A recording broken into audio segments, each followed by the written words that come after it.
At dawn's first light, Ra emerged from the eastern sky, his golden form rising on the back of his mother, Nut. All creation paused to greet him. The priests of Tem Harmachis, hidden in splendor, offered incense and song as his radiant beams fell upon their bodies, warming their hearts. Each morning he embarked upon his journey in the Sektet boat, guided by fair winds, his spirits buoyed by the rejoicing of its crew. Across the heavens he strode in perfect peace, trampling down every foe beneath his shining feet. The countless stars, both those that wander and those fixed in mighty bands, joined in hymns of praise as he sailed through the sky's vast waters. At evening he glided to rest beneath the horizon of Manu, his light undimmed even in fading glow. When he set, he became Tem, the hidden one, still crowned king of the gods. Nightly, Nut embraced him in her vaulted arms, and the unchanging order of the cosmos wrapped him in its eternal rhythm. Beneath him, the lake of testing lay calm, its waters reflecting the tranquil sky. The SABAT-U demon, once menacing, lay scattered and powerless at Ra's command, his limbs severed, his strength undone. At his rising and his setting, the gods of north, south, east, and west lifted their voices, praising the divine substance from which all life springs. A single word from Ra's lips hushed the earth to perfect silence, reminding all that he existed before mountains and land took shape. He who runs the sky and fashions every living thing shaped the voices of the gods and crowned the living waters with his creative breath. From the lake of Horus he emerged, flooding the land with renewal. Devotees longed to breathe the air that he exhaled and to feel the cool northern breeze born of Nut herself. And for the sake of one humble scribe, Ani, overseer of the granaries at Abydos and keeper of divine offerings, Ra's light was a daily gift. As Ani traced the rolls of temple offerings, he prayed that Osiris, lord of the underworld, would grace him with a shining form and a divine soul. In peace and truth, Ani offered this hymn of homage, celebrating the daily miracle of Ra's journey and the wondrous works that sustained both gods and men alike. At dawn, the temple doors of Memphis swung open to welcome the faithful. Before the great altar of Osiris, Lord of Eternity, Unefer, Heru-Kuti, priests and pilgrims gathered in hushed reverence. They came bearing incense and garlands, for they knew that at his setting in the western sky, he would guide the dead through the underworld, and that Isis herself would stand at his side, driving away all fiends that threatened his path. In the hush, the high priest raised his voice. "Praise be unto thee, O Osiris," he intoned, "whose forms are many and whose power is majestic. In Heliopolis you stand as Ptah Seker Tem, Lord of the hidden place, the architect of our sacred Memphis and the gods who dwell there. When you set in Nut's arms, the earth glows like refined copper, and even those who have lain in death rise up to gaze upon your face at your rising. Their hearts find peace in your eternal light." As the sun climbed higher, worshippers turned their faces to the eastern horizon, where Tem Harmachis, Ra reborn, strode across the heavens in his Sektet boat. The breeze rippled the surface of the lake of testing, and even the stars that never sleep seemed to sing his praise. That night in Anu, beneath a canopy of gleaming orbs, another assembly gathered before the stone observatory carved by Ningish Siddha. There the priests paid homage to Osiris as lord of starry deities and Unti, more glorious than the hidden ones. They implored, "Grant me passage in peace, for I have walked in truth and spoken no lies, nor dealt in deceit." Across the land, similar ceremonies unfolded. In the shadowed halls of the great pyramid of Heracleopolis Magna, worshippers bowed before the mighty prince who rests on right and truth, the guardian of Sutanen and lord of the celestial realm. They repeated the sacred vow, "I am just and true, let my path be peaceful." In Abydos, pilgrims crowded the causeway to the tomb of Osiris, heart of Abtu, where his limbs lie sealed within the Tachas or dead. There they sought his blessing, for he abhors fraud and guile, and they, above all, pledged to live without deceit. And at the river's source, where the Nile rises from its hidden spring, the people greeted Hapis coming with song.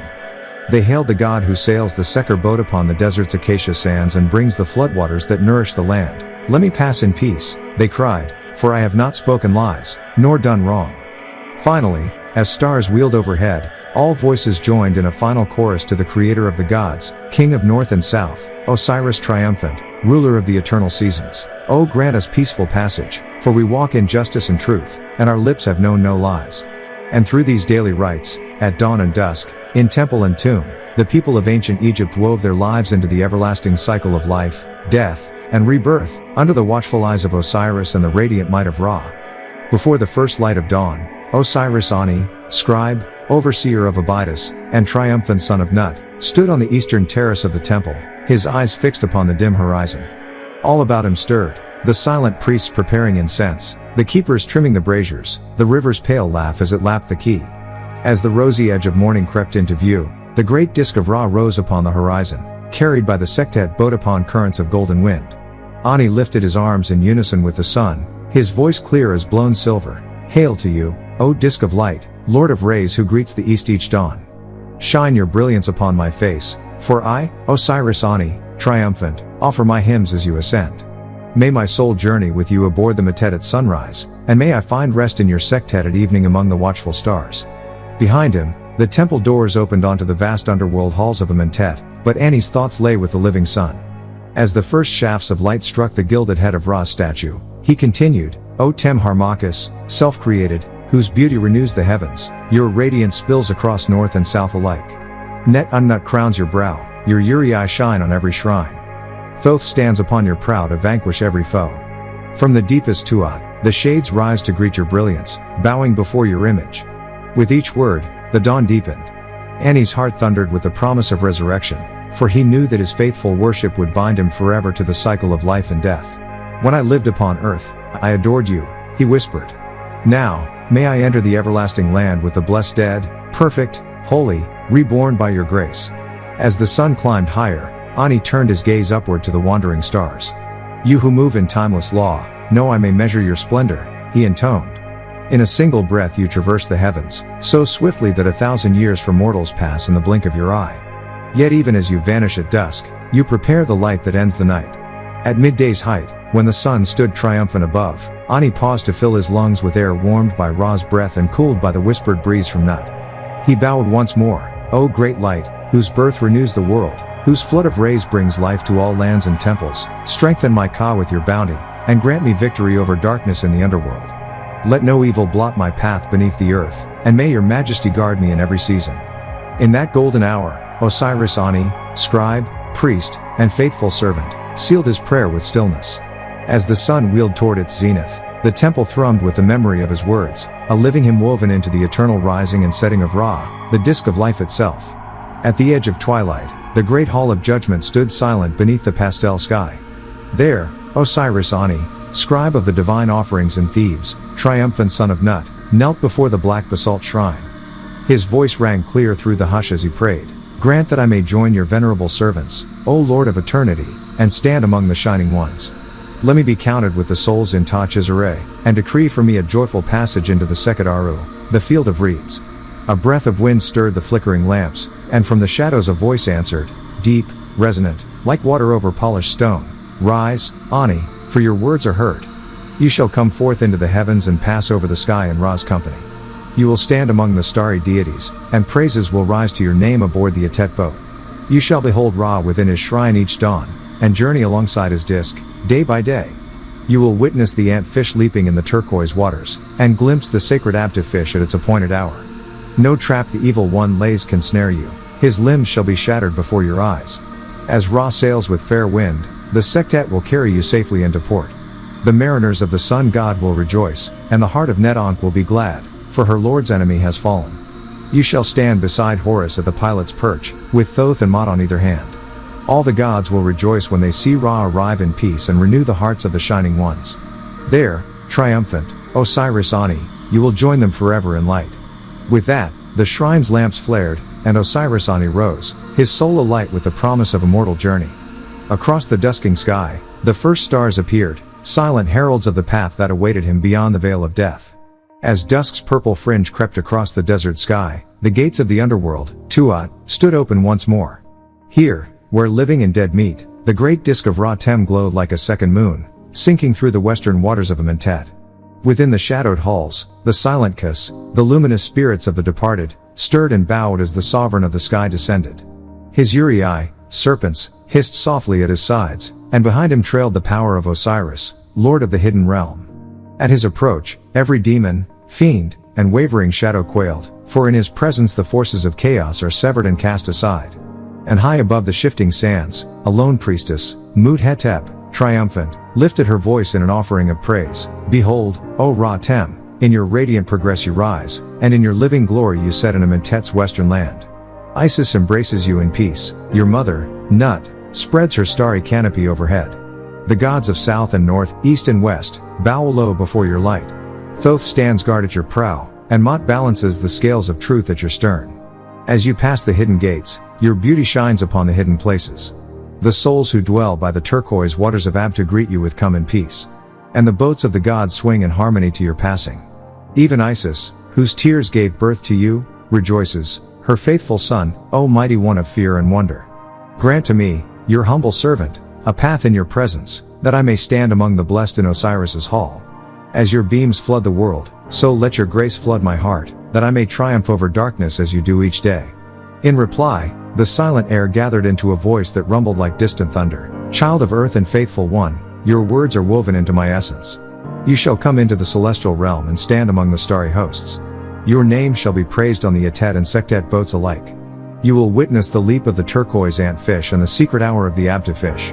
No snare laid by evil can withstand you, its limbs shall shatter before your face. You will ride the fair winds of the Sektet, and the hearts of Ra's mariners and Net Ank's children will rejoice at your safe passage. At the helm, you shall stand beside Horus the Avenger, with Thoth and Mot guarding either side. All gods will hail your coming, for you renew the hearts of the shining ones and walk forever in light. As the final glow of the disk faded beneath the horizon, Mut-Hetep, her hair stirred by the twilight breeze, bowed her head in reverent triumph. Around her, the Kas rose to follow the vessel of the sun, their silent praise echoing through the hidden corridors of Amentet.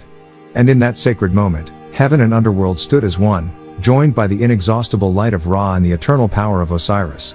At the edge of dawn, the desert sky quivered with the promise of light. Along the riverbank, the great Sektet and Metet boats lay ready, silent hulls waiting for the breath of Ra. As the first pale glow touched the horizon of Manu, a roar broke from the temple terraces. Behold him! The self-created one, Tem Harmachis, Lord of Radiance. With that cry, the disk of the sun climbed into view, golden and perfect. The priests and mariners cast their arms skyward, their voices blending in a single hymn of joy. Even Nu, the primordial waters, stilled in contentment, while the Uraeus goddess at Ra's brow lashed out to scatter his foes, Apep's legs torn and cast into the void. High above, Nut, mother of the day, arched her star-flecked body to cradle her son whenever he sank beneath the sky. Each evening, as Ra's heart filled with triumph, the holy beings of Manu greeted him in peaceful light, their silent acclamations echoing through the western sands. But Ra's glory did not end at the horizon. Deep in the caverns of the Duat, where Osiris, everlasting prince, reigns, spirits stirred at the disk's approach.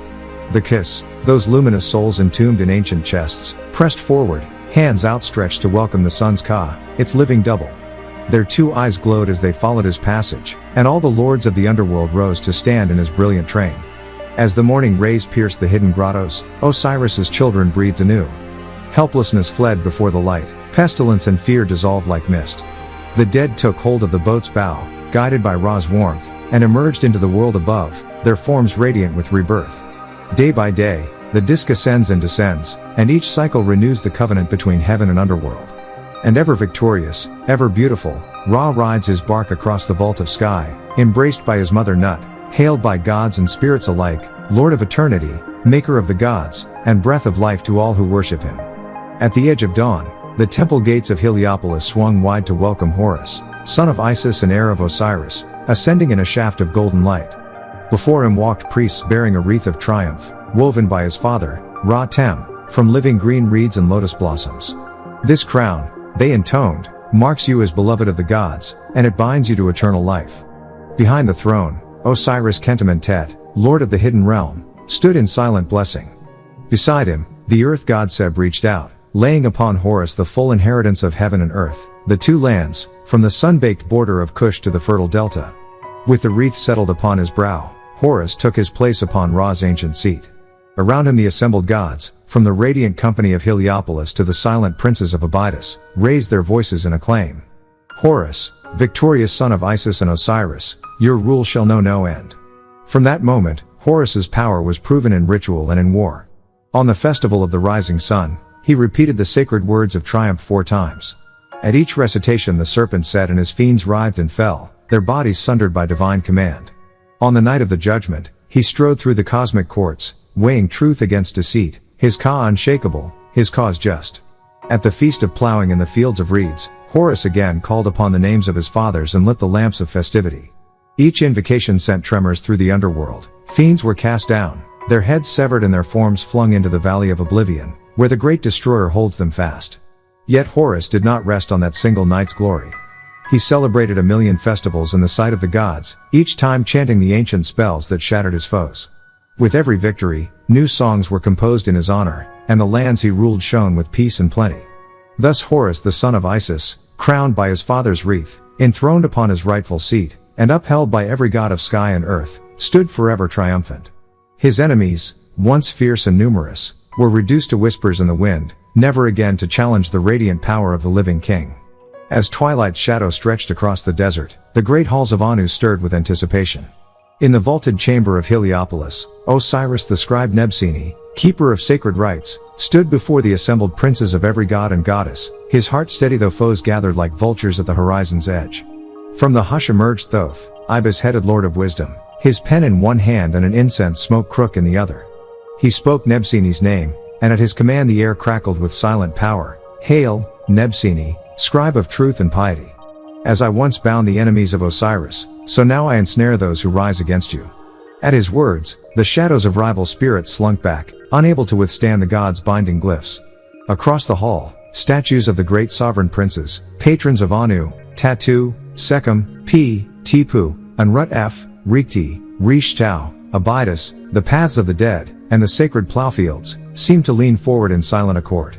Night after moonless night, Thoth's incantation wove its magic. On the eve of battle in Tatu, as the Sabat fiend hurled his darkness against the living, Nebseni's enemies found their feet rooted in helplessness. When the double tet was set in Sekhem, the cords of fate snapped around his adversaries, leaving them powerless. Through the rites of Pi and Tipu, the wicked were unmasked and cast out from every altar's glow. At Rikti's inheritance festival, as the gods passed the scepter from Osiris to Horus, those who plotted Nebseni's ruin were stripped of title and voice. Beside the lamenting Isis and Abydos, tears of sorrow for Osiris became tears of triumph for his faithful scribe. During the Haker festival, when the dead and damned were sorted before Mot's scales, Nebseni's name was etched among the righteous, while the damned were hurled into the void. At the great plowing rites in Nararut F, the earth itself rose in rebellion against his foes, swallowing their schemes beneath furrowed rows. And finally, on that sacred night of victory, Thoth's voice echoed through every hall. Horus has triumphed over his enemies, so too shall Nebseni stand victorious among the sovereign princes. With each repetition of Thoth's sacred formula, Nebseni felt his spirit swell. The northern and southern heavens bowed in unison, and Osiris himself, the everlasting prince, smiled upon his scribe. When at last the vengeful spirits lay shattered at his feet, Nebseni raised his pen in salute, his voice strong and clear. Hail, Thoth, maker of triumphs. May your wisdom forever shield me, and may my deeds honor the gods who judged with justice behind the sacred shrine. And so, under the watchful eyes of every god and goddess, from Heliopolis to the hidden paths of the dead, Osiris Nebseni was crowned triumphant, his enemies broken and his place among the divine forever secured. Under a moonless sky, the pilgrim stepped through the towering gates of the great house, its walls carved with winged serpents and starry spirals. All around him, thick darkness draped the courtyard like a velvet shroud, broken only by the faint glimmer of jeweled torches. He walked with steady breath, his feet bare upon the cool stone, his heart uncluttered by fear. He came as a pure Ku, a radiant spirit unburdened by doubt.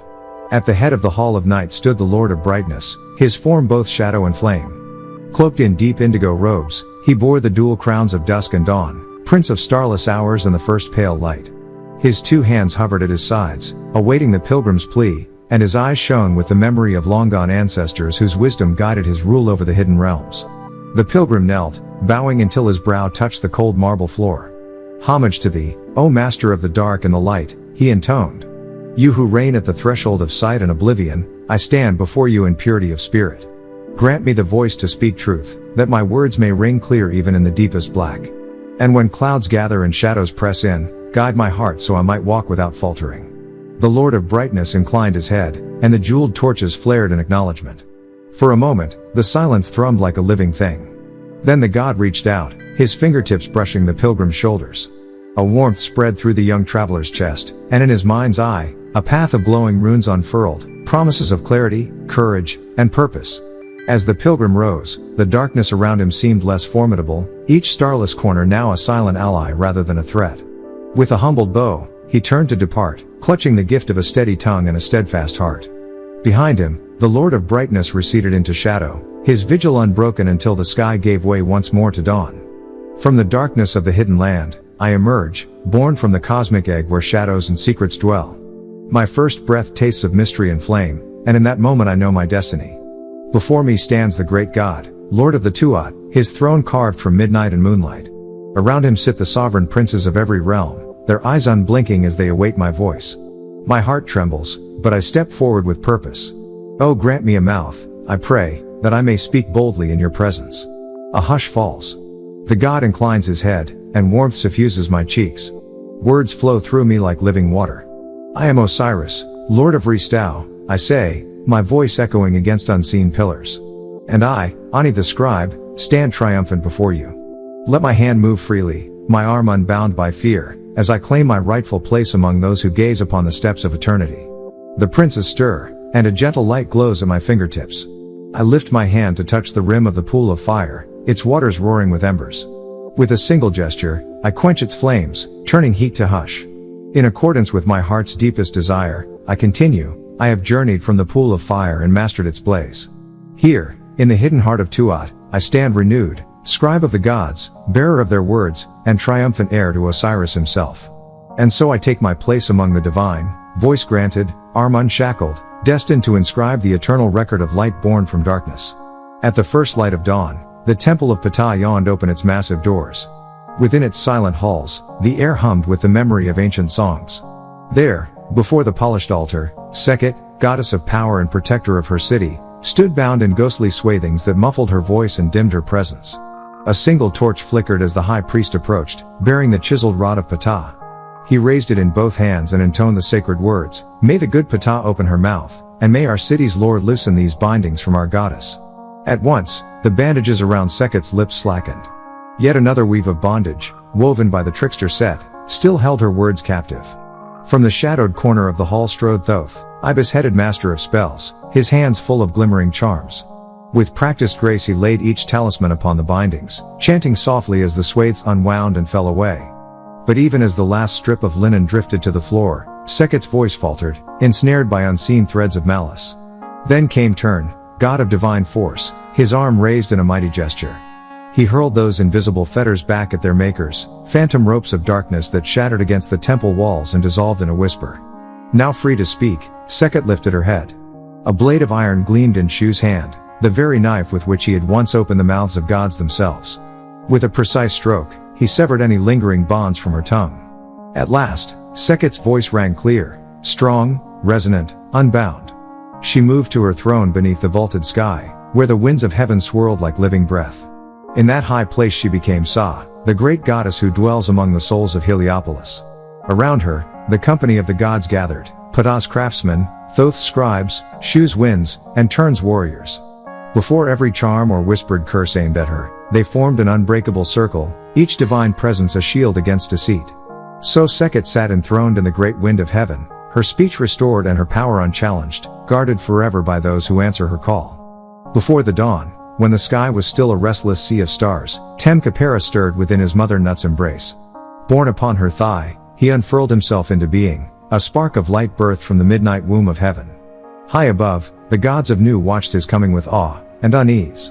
Some became wolves, their howls echoing across the vault of sky, others, sovereign princes, twisted into hyenas, chattering madly at the edges of creation. For in that moment, the very magic that gave them form slipped through their grasp. Khepera, however, moved with purpose. He was the self-fashioned one, the sun's first dawn, and he would reclaim every lost charm that bound the world. Swifter than a greyhound's leap and quicker than light itself, he swept across the heavens, drawing the scattered spells from every hidden corner and every mortal heart. At his command, the Mkent boat of Ra rose from the underworld's fiery pool. Its rigging sang as taut as heartstrings in the celestial wind, and its rudder cut through the flames with silent authority. On its deck, Khepera stood tall, gathering the last fragments of the ancient charm, the secret word that first shaped gods from chaos, that stilled the mightiest deities or set their power ablaze. With each recovered fragment, reality vibrated, mountains rippled, rivers paused mid-flow, and the chorus of stars held its breath. Then, with a final surge of light, Khepera bound all the pieces into his palm. The charm was whole once more, quicker than a shadow, hotter than the sun itself. And so, as the world turned beneath his golden gaze, the self-created god lifted his voice in a hymn that shook the pillars of heaven. I am Khepera, born of Nut's thigh. By my will, I gather the ancient power from all who held it, swifter than hounds and faster than light. Let the gods rejoice or tremble, for I am the dawn, and all creation bows to my rising. In that instant, the wolves and hyenas fell silent, their forms restored. And across the sky, the first rays of new day spilled forth, carrying the promise of order born from the very heart of divine chaos. At the edge of the world, where dawn's first breath touches the sky, I stand before the great house, its gleaming walls etched with the names of gods and men. Here, I wait for my own name to be granted, that it may shine beside those honored within these sacred halls. As twilight deepens, I slip into the house of fire, where embers dance beneath vaulted domes. Tonight, the priests will count the passing years and mark the turning of the months. I press my palm to the cool stone altar, daring to claim my name in their ancient ledger, that time itself may bear witness to my being. Beyond the flickering torches, the eastern skies glow with the first promise of light. I take my place at the side of the Divine One, Lord of Dawn and Keeper of Celestial Order, and feel the warmth of His presence settle upon my shoulders. Here, among the signs of the rising day, I am neither lost nor forgotten. Should any god approach, be it the great Ra in his golden barge, or the hidden moon god slipping through starlit gates, I vow to speak their true name at once. For in that moment, my voice will hold the power of recognition, binding them to the world they shape and declaring my own place within the realms of gods and men. Beneath the vaulted domes of the House of Hearts, I stood barefoot on cool stone, longing for my own innermost self to join me there. Without my heart, I cannot taste the cakes of Osiris by the lake of flowers, nor pilot my reed boat down the Nile at dawn, or return by twilight's silver light. Let my mouth be granted me, I whispered to the silent pillars, that I might speak truth among the gods. Grant me legs to walk beside Anubis's bark and arms to cast down any foe. Here, where heaven's doors hinge on the whispered names of deities, I felt the sky tremble. From the invisible heights came the rumble of Seb, Prince of the gods, opening wide his jaws of light to release my thwarted senses. My bound legs fell open, my blindfolded eyes snapped free, and I tasted the salty rush of river wine on my tongue. At my side, Anubis, dark jackal of the underworld, placed steady hands upon my thighs. I felt strength flow through my limbs, bones knitting firm and sure. Then Sekhet, goddess of rising power, breathed upon my shoulders, lifting me toward the vaulted ceiling. Now, she intoned, your commands shape the double of Ptah's sanctuary. I felt my Ka, my very double, pulse beside me, ready to will the world into being. With a single thought, I mastered my heart, my hands, my feet. I bent my Ka to sail boats, to lift gates, to speak words that bind or free. And when the day comes to pass through the dark gates of the underworld, I shall walk in peace. My soul will not be chained to clay and bone but will rise unafraid, entering and emerging in perfect harmony, forever unbound. Before the silent throne of the Hall of Two Truths, Osiris-Ani the scribe stood unbowed. All around him, the jackal-headed guides of the underworld leaned forward, their eyes reflecting the flicker of braziers. In their hands they held scales and knives, ready to carry away the hearts of the unworthy. Ani lifted his chin and spoke, his voice echoing off the vaulted walls. Hail to you, guardians of the heart's journey. You who pluck the hearts of men and shape them by the measure of their deeds, I ask only this, let no misdeed spring unbidden against me in your sight. Hail to you, lords of eternity, possessors of everlastingness, reach not for the heart of Osiris-Ani, triumphant. Let no evil word arise to accuse it, for this heart is more than vessel, it is the heart of Thoth himself, mighty one whose words are limbs, whose very essence strides the heavens. Behold, my heart stands renewed before the gods. I have mastered it, it bears no ill burden of past folly. It obeys me utterly, bound to my flesh and spirit, and it shall never stray. In the beautiful fields of Amentet and upon the mountain of eternity, I, Ani, victorious in peace, claim sovereignty over every chamber and gate. Let my heart be steadfast, and let all the powers of the underworld bow in obedience to me. At his final word, the guides exchanged silent nods. Slowly, they lowered their knives and set aside the scales. In that charged stillness, the heart of Osiris-Ani beat on, unclaimed and unshaken, an unassailable testament to a life lived in truth. I came before the throne of the Lion God, his form carved in living stone at the temple's heart, calling myself the flower bush, Un. In that shadowed hall I trembled at the thought of the divine block, that unyielding stone barrier of fate. Let not the war gods of Anu carry away my heart, I prayed, nor let it be lost to their ceaseless strife. Before me stood the Lion God, whose very coils of bandaging bound the lost body of Osiris and whose fierce eyes had beheld Set's downfall. I remembered how he returned, roaring triumph, after he had smitten that dark foe before the mighty company of the gods. My own heart, my Ab, sat there in my chest and wept for me before Osiris. I had poured out my pleas within the hall of Yus-Kara, uttering every thought in the hidden alcoves of that sacred place. I brought handfuls of the desert's white sand to the steps of Kamanu, Hermopolis Magna, as an offering of grounding and renewal. Do not let my heart be stolen away, I implored again. Set me upon your golden throne, O Lion God, binding my heart to yours in Sekhet Hetep. Grant it years of strength to stand against everything loathsome to you, and let it feast upon the divine sustenance that is yours by right of your twofold might. Yet even as I vowed myself to your protection, I felt the tug of Tem's command, the God who leads wayward souls into the dens of Sudi. Though my heart has followed its own desire before the princes of the underworld, I whispered, I beg you, do not hand it over to him. For I knew that should they find my broken leg and the bandages that bound me, they would bury them, and me, deep within the silent earth. In that moment, the lion god's gaze softened, and I felt my heart quicken, not in fear, but in the fierce certainty of his guardianship. Bound by his roar and held within the circle of his power, I knew my heart would remain where it belonged, beating strong in my chest, unclaimed by gods or fiends. At the threshold of the hidden hall, I saw him, messenger to every god, his footsteps silent as shadows, eyes gleaming with the promise of fate. He reached out for my heart, the living core that pulsed within me. Turn back, I cried, raising my voice so it echoed against those ancient stones. My heart lives by its own breath, and you shall not carry it away. He faltered, uncertain beneath my defiant glare. Around us, the gathered gods paused in mid-salute, their faces drawn into expressions of awe. As I stepped forward, the incense smoke curling at my feet, each deity bowed low, spirits on the brink of worship, till every one lay prostrate, hidden in their own waiting places. For in that moment, my offerings, spoken from the heart, had bound their power to mine. And in the hush that followed, the messenger knew, he could claim no part of me, for my heart, alive and unbound, belonged to me alone. Beneath the whispering shadows of the Hall of Two Truths, I stood before the scales of justice, my heart cradled in my hands. Around me, the silent judges of the underworld, jackal-headed Anubis, ibis-cloaked Thoth, and the solemn company of gods, waited to pass their sentence. I lifted my voice, steady and unflinching. My heart remains with me this day, I declared. It shall never be torn away. I am the Lord of hearts, the slayer of doubt and fear. I dwell in Ma'at, right and truth, and there I find my life renewed. A hush fell as I continued, feeling the eyes of every deity upon me. I am Horus reborn, dweller in every breast, the living spark within the living body. My word is my bond, and my heart beats in its promise.